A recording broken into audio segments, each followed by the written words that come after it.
ใดขอปรารถนาขอเกิดมาในชีวิตคู่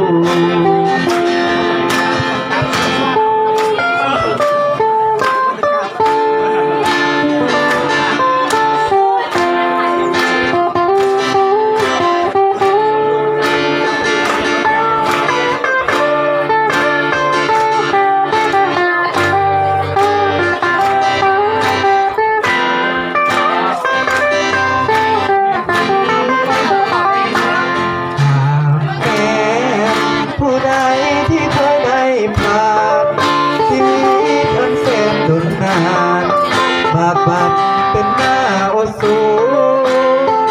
แต่ก็พอได้เรื่องไปในชีวิตคู่คนที่จิตใจฝังอยู่เป็นผู้ตัวอาวสานลูกน้ำดวงใจเกิดมาคนเดียวด้วย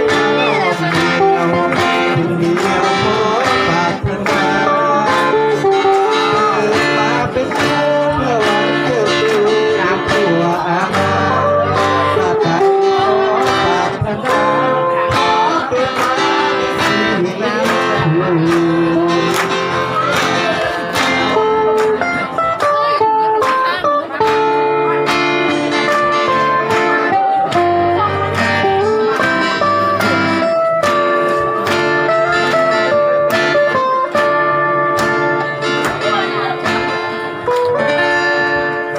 เองขอให้พรให้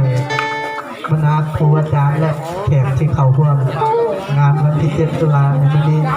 ให้พรให้จงมีสุขภาพแข็งแรงปราศจากโรคภัยไข้เจ็บต่างๆนะครับ